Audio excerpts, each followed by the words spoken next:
My name is Lloyd Feedehr, and I'm a psychotherapist here in New York City. I'm also the owner of a group private practice called Blue Harbor Psychotherapy. And joining us now from England is Jay. Hey Jay, thanks for joining us here in Therapy Talk. How you doing? Hi, thanks for having us. I'm doing fine. Thank you very much. So why don't you tell us a little bit more about yourself? So my name is Jay. I'm from the northeast of England. I'm currently an ophthalmology auxiliary nurse. So I basically help treat people with eye diseases and eye problems. I mainly work in cataract surgery.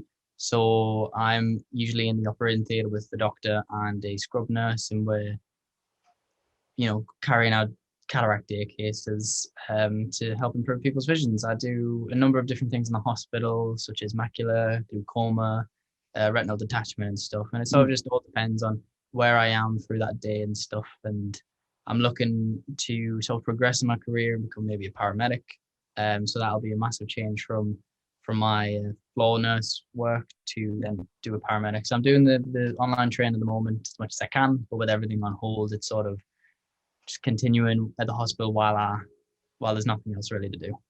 All right. Well, on behalf of everyone, thank you, our frontline and healthcare workers. Thanks for everything you're doing, especially during this time of COVID. I know you guys have been in the front lines of taking care of everyone. So big thanks to you. Thank you. Yeah. I know we spoke, before getting to know each other, and mentioned about, struggling with mental health growing up. So, yeah, tell us, how did it all start for you?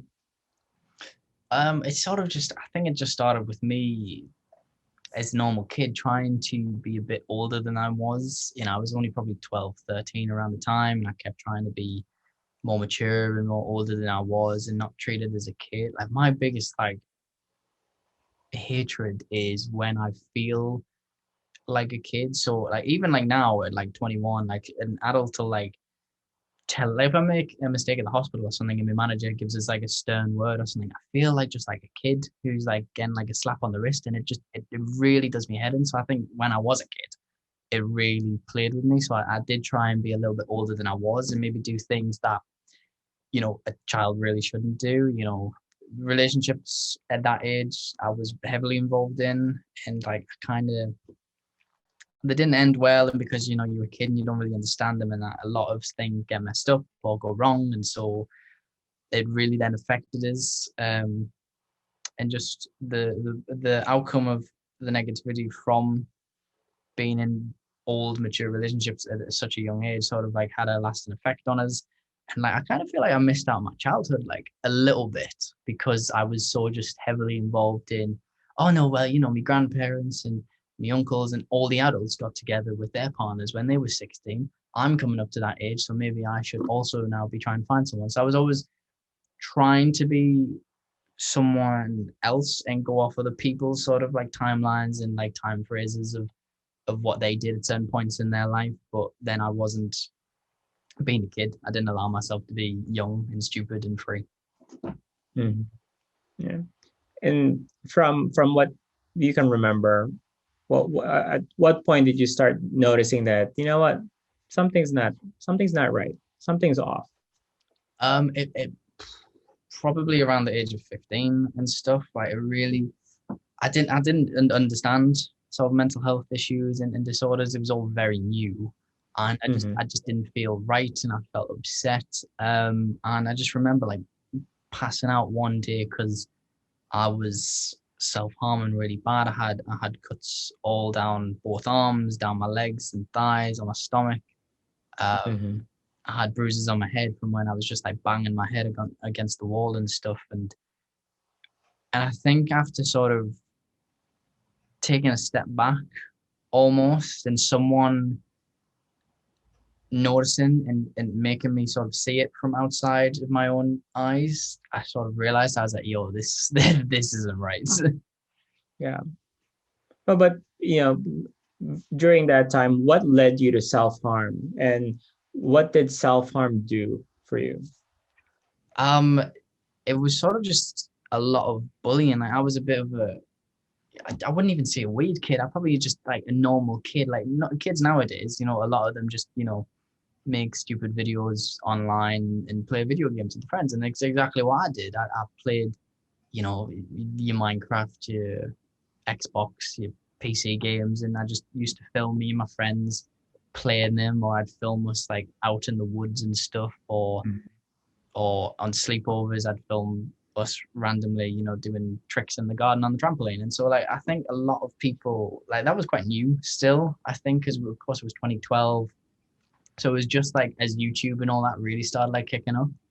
So I did get like quite bullied and that, because of course when you put yourself out there online, like you make yourself vulnerable. Oh And yeah, for sure.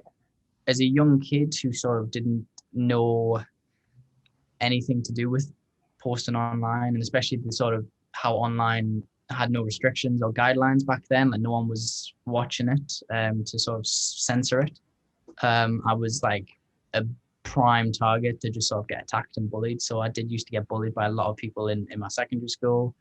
Um, and that went from like just normal online cyberbullying to then like verbal and then physical abuse when I came in school.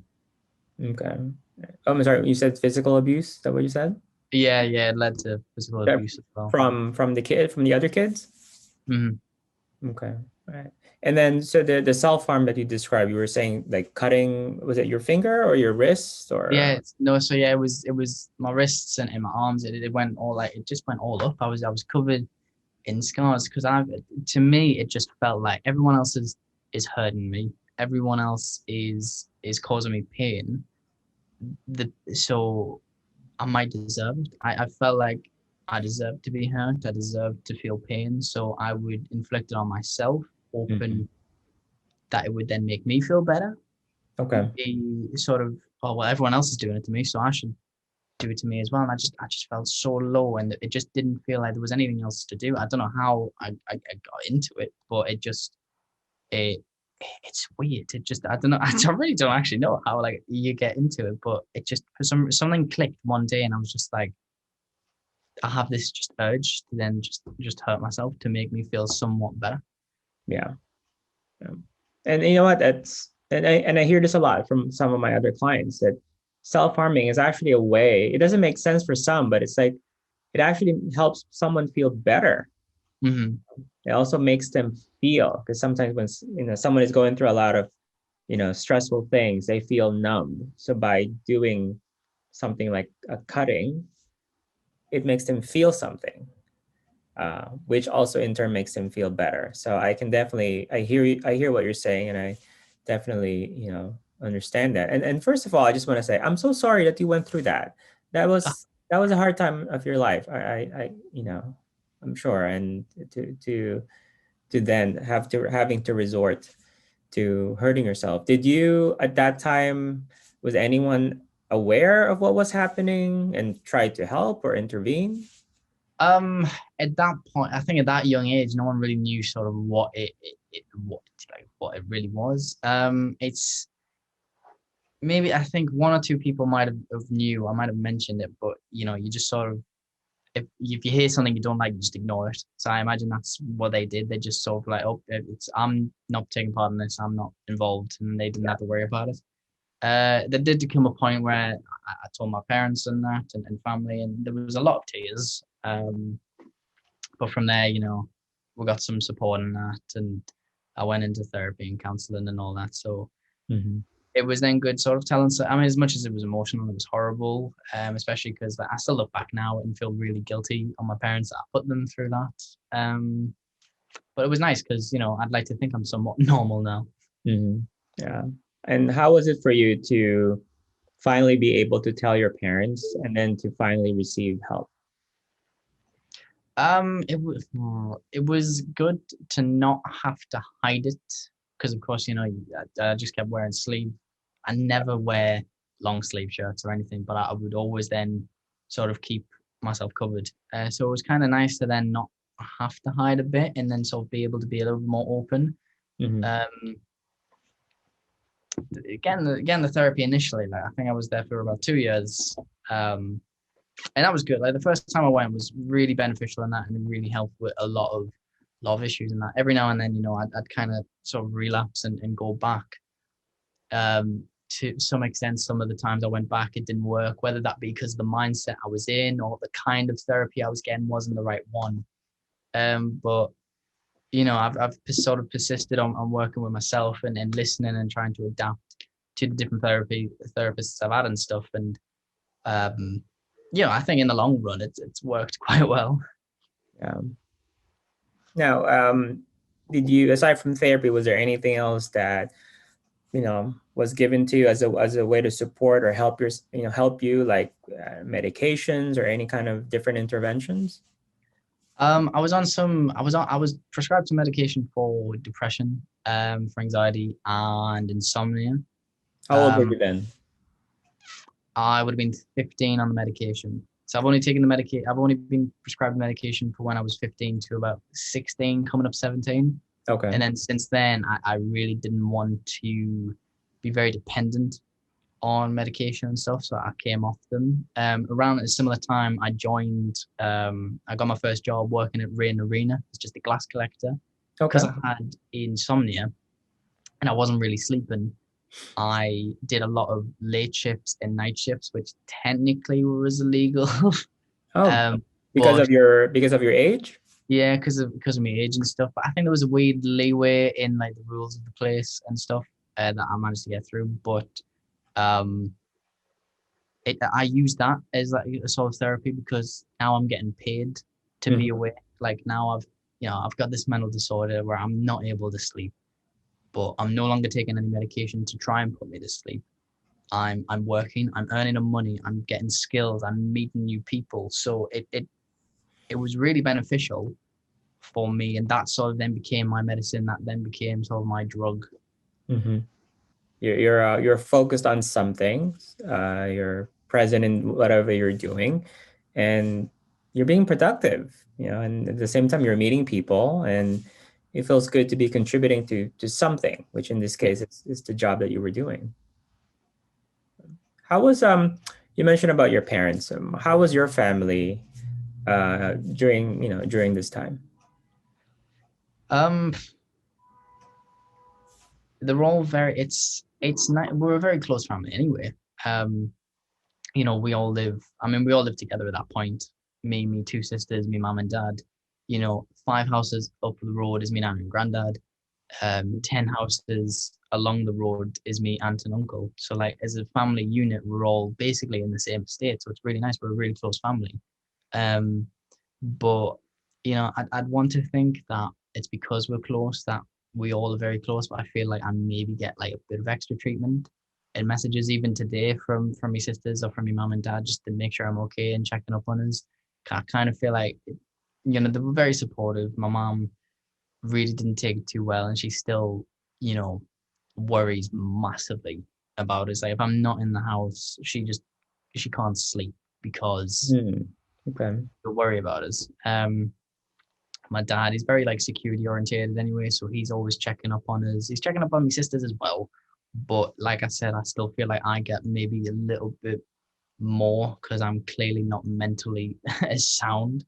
But Mhm. because of I think all of my sort of experiences and then doing stuff like this where I am very open and very vocal about like how I feel and my emotions and stuff, it's helped sort of my dad and my two sisters sort of open up a lot more.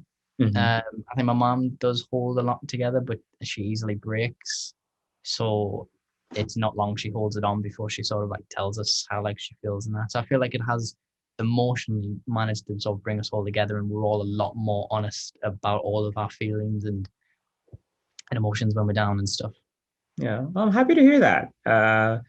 Family indeed is these are some of the challenges that some families do face is just an understanding of what mental health is, and also then understanding how this affects and how they can support, loved ones, family members who are going through that. So I'm happy to hear that, especially at this point that you do have that support from them. Was there a point where they're like, I don't know what this is. I don't know how to help Jay. Did that ever happen? Yeah, because I was still quite secretive. Especially the first time I got counseling, I was very, very secretive. like whatever was said in that session. I think it was because I didn't really understand. Like when the therapist goes like everything's confidential here between me and you, I wouldn't tell my mom and dad what was said. Hmm. Um, because maybe I think because I thought like confidentiality, I couldn't tell them. But no, I just I was very secretive. Like my dad would always like he would say like he wants to help, he wants to know what was said in the thing. He wanted to speak to the therapist. And I was like, you can't do that because confidentiality. But I feel like he really wanted to know and got sort of very upset that I wouldn't tell him what was said in these sessions for the 2 years. But you know the following times I went, you know, when I was 18, I went back. When I was 20, I went back. Them times I've always been open. I was just like, oh, we talked about this, and I said this, this, and this, and we came to the realization that this, and this. So I've been a lot more open and honest about what has been discussed within the sessions and the talks and stuff. But yeah, I feel like I was very secretive, and it wound him up a little bit. Yeah. Yeah. How has been, I guess, how has been your life from the time that you had that job until now? How would you describe your journey? I mean, it's been good. You know, where I am now is fantastic with what I'm doing and where I'm going and sort of the opportunities I've got. It's great, but um, it's been like doing the 100-meter hurdles. It's like it's an easy race to do, but you know, there's always like an obstacle that's in my sort of way, and it's to manage to sort of jump over it, get past it and stuff. So you know, there's been challenges and times, and I've hit sort of like walls and stuff where I've had to stop or slow down and sort of like take a step back, reevaluate and stuff. So, you know, it's been a constant struggle to sort of work on myself, to understand myself a lot more. And then sort of just come into the sort of realization of who am I and what I want to do in life. And that then was like sort of my big journey of last year. And I'm still sort of going through it now, but I feel like I'm a lot more certain on the person who I am Hmm. and the sort of the goals and desires that I want in life to be happy. So I feel like I'm a lot happier now because now I know them. I'll admit that I'm not fully there yet, but Hmm. you know, I'm working towards it. But now I actually know where I'm going rather than just, you know, walking in the dark as I have been for the past few years. Yeah. What do you think has been the biggest help, or been the most helpful for you in terms of finding yourself, understanding who you are, identifying your goals? What's been the most helpful for you? Oh, there's so many factors. It's just I think there's not really like a big specific one. I think it's just been sort of it's like when you sort of chisel something, like you just take constant like little nicks and crannies and like you just chip away at something and then all of a sudden like a big boulder falls off it and it's like yes there it is. So Hmm. like I mean it's upsetting because my granddad died in June of 2020, so Oh, you know sorry to hear that. almost a year ago, and I went back in therapy for that. Had another episode, and I had suicidal thoughts, but I knew I wasn't going to act on them, but I could feel them all coming back and stuff. And I think from from that moment and speaking to that therapist and counselor, and especially after the first 6 months of the year, like I said, that year was meant to be sort of me becoming happy and sort of living my life for me instead of other people's. So I feel like that tragic event then really like gives a kick up the butt to say like yeah I'm certain that this is who I am now, like, and this is where I want to go and this is what I want to do. So probably that I'm very good at making really negative and bad situations into something positive. I always try and think of the best of every situation, so I never let it take us back. So of course that is it's probably the worst moment of my life. Yeah. The top of, you know, all my suicide attempts or mental health issues, that was the worst moment for me. So I think that was then an important one to make a positive. And, you know, I found it in the sense of, you know, I loved my granddad. I looked up to him. I always wanted to be like him. So Hmm. now I need to continue in that path of making me happy to make him proud. And then because of that, I found who I was. Yeah. Now you mentioned about the suicide attempts. Um, are you comfortable saying like what kind of attempt did you make? Oh yeah, I'm an open book. Yeah, Okay. I've got no issue at all. No, yeah, so it was oh, how old was I? I think most of them would have been 15. Um, I have tried jumping in. I tried jumping in front of a car on numerous occasions, Okay. um, and some possible like sort of running away. And the last one that I remember having, I was 18, um, and I was there's like a really nice beach front, and this again turning a negative into a positive. There's a lovely beach on my beach. There's a lovely Italian cafe, and it overhangs this like cliff edge, Hmm. and you can sit on the, or you can go to the roof and like you can just watch the sea out. So I was on the edge. I climbed up the wall. I sat on the edge, and then when you look down, it's just all the rocks and the water and stuff. And so when I was 18, I went there, and I was like, "This is it. Like I am going." And one of my friends, I had my locations on my phone. One of my friends had driven furiously down. Her name's Ellie Atkinson. She doesn't mind his name now. And so she like sort of grabbed his back and sort of helped us. She just sat with us and she talked to us, and she was really supportive. And then like she was supportive for the weeks prior before I had that sort of like collapse. And then she was very supportive the weeks after. And you know, I owe her my life for now. But I always go back to that spot just to sort of sit and reflect, because now that is like my happy spot. If I'm ever upset, I'll go there. Hmm. Not to ever jump anymore, but to sort of sit there and compose myself. So again, you know, turning something negative, which was this was the place I was attempting to commit suicide, is now like my spot where I meditate.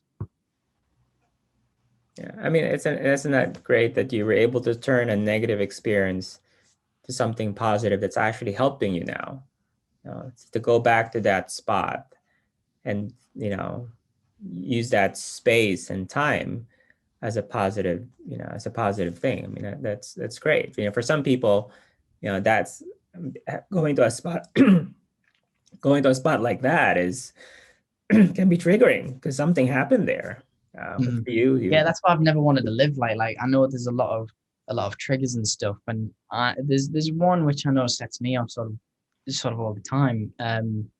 But I just I don't want to live with regrets or drama, or just with, I just want an easy life. And so like if I know there's like someone who I've got like a bit of beef with, or if there's a place that is upsetting, I will do whatever I can to make peace with myself and with it, or with them, or with whatever. And so that place again was another area that spot was just a place I needed to make peace with, so that I didn't, you know, every time I drove by it, because it's my local beach, we go there all the time. So I wanted to be able to drive by and be like, you know what, I'm not gonna like collapse, and I'm not gonna struggle when I go. I'm gonna be able to go there and be like, yep, that's a spot, and I'm gonna be open if I need to about what that spot means. yeah, But if if not, I can just walk by and that can be just a random spot. yeah. But I think that shows a lot of strength in you that you were able to make peace, with that experience. I know, Jay, you have a YouTube channel, Yes. and I've seen your videos, and I've seen a lot of videos on physical exercise, uh, just talking to people, family. Um, I think some music too, if I'm remembering correctly. Yeah, there's a few videos of music. Yeah. Yeah, and I remember this video that you made about 2020. Um, how much of your YouTube channel about, helping you get through hard times? Quite recently, like a lot now. Like I just started it as sort of a way to upload family videos for my family who live in like Tenerife and Spain and down the bottom end of my country and stuff. So it was always a nice way to sort of post all of our family parties and stuff, so we could stream it on the TV, because you know you go on the YouTube app and flick it to the smart TV. So it Yeah, was always just easy to do that instead of plugging in all the cameras or burning it to CDs and stuff. So that was what it started off. And then I sort of just used it as a portfolio for my work. But then all my work, because of my experiences, have always been sort of about mental health and promoting mental health. I have done client work, which again has went on there. So um, last year was meant to be, without COVID, it was just going to be a year long documentary on me finding myself becoming better mentally and physically. And so that's what the documentary sort of video that you were referring to was. It was all just a journey. It was me improving, my cooking skills, my Mm. eating habits, my diet, my physical exercise and stuff. I did weekly sort of updates on Gymshark, very big company. They do a 66-day challenge at the beginning of every year. So I do weekly videos saying like, this is what the challenge was. This is what physical or strenuous activity I've done to beat that challenge, and then that betters myself. So a lot of it, like recently, with sort of like the talk we're doing now, I run very similar ones in the UK. I did one the other day, and it was sort of, it was a way for me to listen to other people, to learn from them, to maybe incorporate some of their values and beliefs in life into my own. Mhm. Way for me to then get myself out there a bit more. The talks and the podcast I do is all about self betterment. It's all about how people have came from mental or physical troubles and bettered themselves doing whatever they have. So then it gives me sort of like ideas as well. I guess whoever listens, it gives them like the hope or the entertaining listen. But for me, just sort of to sit there and meet someone and build that sort of rapport and relationship with them, to then learn how they've coped, is then something maybe I could consider. And so a lot of the YouTube, especially nowadays, is heavily focused on sort of my journey and sort of mental health and self betterment and that. And I'm happy to hear that you've been able to use YouTube as a way to not just, explore your creative side, but mm, also to get the word out there, to educate people, to promote positivity. And by the way, for those watching this video, I will link Jay's YouTube channel down in the description section. I highly recommend that you guys check it out. Don't forget to hit that subscribe button to subscribe to his channel, and also don't forget to hit the subscribe button on this channel as well. So Jay, overall, how would you describe Jay now? um, I would describe me now as on a journey. I um I'm who I want to be at this stage. It's not who I want to be in the indefinite future, in the short term future. I still want to have little bits that I want to sort of refine and tweak about myself. But I am a lot better than the person I was. Mm-hmm. And I'm happy and content with that. I'm aware of, it's not about, people always say it's not about the destination, it's the journey.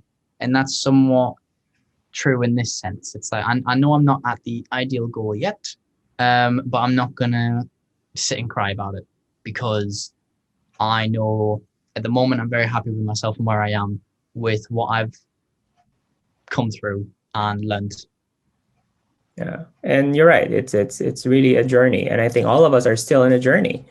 And I'm happy to hear that this journey has taken you to a lot of different places, not just physically, but emotionally, and mentally. And Yeah. that you've done a lot of work to be where you are now, and that you'll continue to work towards Mm. too. So I'm happy and proud of you for everything you went through.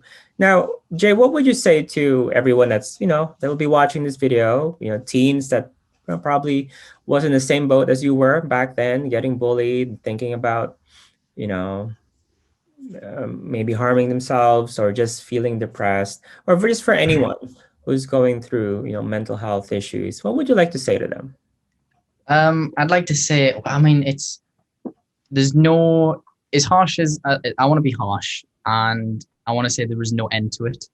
Okay. Like, from this point, you're going to constantly be reminded of this. This is now going to be a solid memory in your banks. You can learn to live with it. You can learn to cope with it. You can overcome many things, but you'll always be reminded.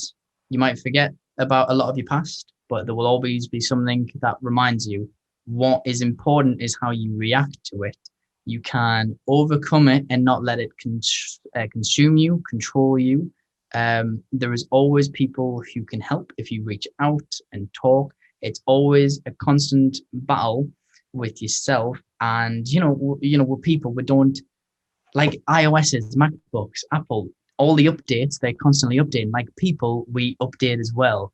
Every year you learn new things. Every day you have new experiences. You use them to refine yourself daily. The moment you stop learning is then the moment you die. From the point you stop learning anything is then the moment that you're no longer living, because you learn something every day, and every day you're becoming someone new, you're becoming someone better. And it's the importance of taking what you've learned from that day and what you've been through to be better, not for anyone else other than yourself. Every mindset you're in, every position, as hard as it is to get out and to change, it is possible to get out and get changed. Social media, especially with social media, I highly recommend social media cleanses. I've recently just done it in the Yes. past weeks. I went through Facebook, Snapchat, Instagram, Twitter. I've removed everyone who brings me some negativity, everyone who I just know is not good for my mental health, anyone who I know puts me down. Surround yourself with people who don't judge you. They might not share the same opinion, but they're not going to put you down for it. There's people, I'm training to be a boxer, and people will put me down for it. So get rid of them. There's people who will tell me like, I don't think you can do it, or they might not believe that I'm going to win. I'm going to then use that to motivate myself into winning my fight, into training harder than I have before. They're good people to have around. Other people who are very supportive are great to have around, but you need a good balance of people who do support you and people who are wary or who will sort of pin you down. You don't want to be overconfident, so you need someone to sort of reel you in, keep you realistic, but you don't want someone like my old friend group used to be, where they just put you down. They belittle you on everything you do. You don't need that kind of negativity. So especially with social media, stop following all the celebrities, all the influencers, all the models. Get rid of them. Keep your friends. Keep who you like. Keep the pages and the posts and the followers who better you and better yourself. If it upsets you, why upset? You can easily just unfollow them, and voila, then you won't be upset every time you see the post. If Kendall Jenner is posting a new slim bikini picture and you're doubting how good you look, it's ridiculous. Like, get rid of Kendall Jenner. Like, you will look amazing no matter what size, what hair color, what eyes. You will be beautiful to someone, and you need to learn to be beautiful in yourself. So get rid of that negativity and then start your path of self-love.